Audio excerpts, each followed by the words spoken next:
প্রায় 1 বছর পরে সিম্ফনি বাজারে আনলো অ্যাটম বোমা, মানে অ্যাটম সিরিজের একটা স্মার্টফোন সিম্ফনি অ্যাটম 5।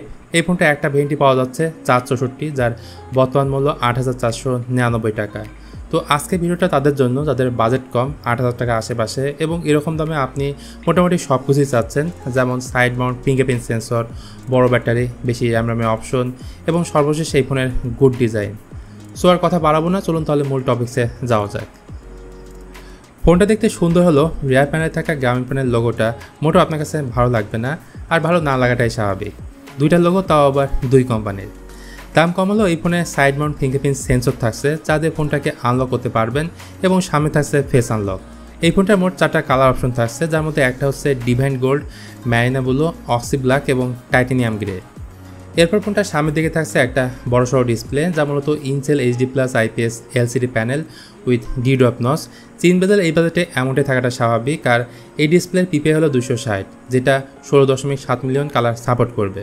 ডিসপ্লের কালার রিপ্রোডাকশন, টাচ রেসপন্স এগুলো নিয়ে কমপ্লেন করার মতো তেমন কিছুই নেই, তবে ব্রাইটনেস নিয়ে কমপ্লেন করা যেতেই পারে, কারণ এটার পিক ব্রাইটনেস যথেষ্ট কম, যে কারণে আউটডোরে গেলে আপনাকে যথেষ্ট স্ট্রাগল করতে হবে। তবে ইনডোরের ক্ষেত্রে কোনো সমস্যা নেই।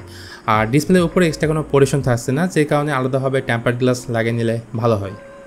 পারফরমেন্সের ক্ষেত্রে অ্যাটম 5-এ ব্যবহার করা হয়েছে ইউনিসক SC9863A1, যা মূলত অক্টোকোর একটা প্রসেসর এবং 28 ন্যানোমিটার ফেব্রিকেশনে বিল্ড করা। জিপি হিসেবে থাকছে PowerVR G8322। একটা ভেরিয়েন্টে ফোনটা পাবেন 4GB RAM plus 4GB এক্সপান্ডেবল memory এবং 64GB স্টোরেজ, যেটা আবার 256GB পর্যন্ত আপনি চাইলে মেমোরি কার্ড লাগাতে পারবেন। তো ফেসবুক সহ আদার্স যে সোশ্যাল প্ল্যাটফর্মগুলো আছে, ইউটিউব, ইমো, হোয়াটসঅ্যাপ, এই টাইপের অ্যাপসগুলো আপনি বেশ ভালোভাবে ইউজ করতে পারবেন। বেসিক কাজের পাশাপাশি আপনি চাইলে টুকটাক গেমও খেলতে পারবেন, like temple run, subway surfer, food Ninja. এছাড়া এটার যে ইউআইটা কিছুটা স্টক অ্যান্ড্রয়েডের মতো। মজার ব্যাপার হচ্ছে এত কম দামে ফোনে পাচ্ছেন লেটেস্ট অ্যান্ড্রয়েড 14। এই ফোনের অন্যান্য জিনিস ভালো না লাগলেও যেটা আপনার কাছে ভালো লাগবে তা হলো এই ফোনের ক্যামেরা সেটআপ। প্রাইমারি ক্যামেরা 52 মেগাপিক্সেলের, এর অ্যাপারচার f2.2, পরেরটা AI ক্যামেরা, আর ফ্রন্ট সেলফি ক্যামেরাটা হচ্ছে 5 মেগাপিক্সেলের। ভিডিও রেকর্ড করতে পারবেন সর্বোচ্চ 1080p 30 fps-এ।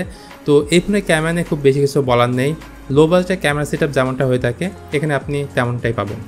এছাড়া এই ফোনটাতে 5000 mAh ব্যাটারি থাকার পাশাপাশি বক্সে ইনক্লুডিং থাকছে নর্মাল 10 ওয়াটের চার্জার, যেটা দিয়ে ফুল চার্জ করতে অ্যারাউন্ড 3 ঘন্টার উপরে সময় লাগবে। সব কিছু মিলিয়ে 8,000 টাকার আশেপাশে বাজেট থাকলে সিম্ফনির এই ফোনটা অ্যাটম 5 দেখতে পারেন।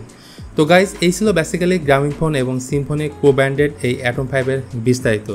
যদি ভিডিওটা ভালো লেগে থাকে please hit the like button and also subscribe to my channel. দেখা হবে পরবর্তী ভিডিওতে।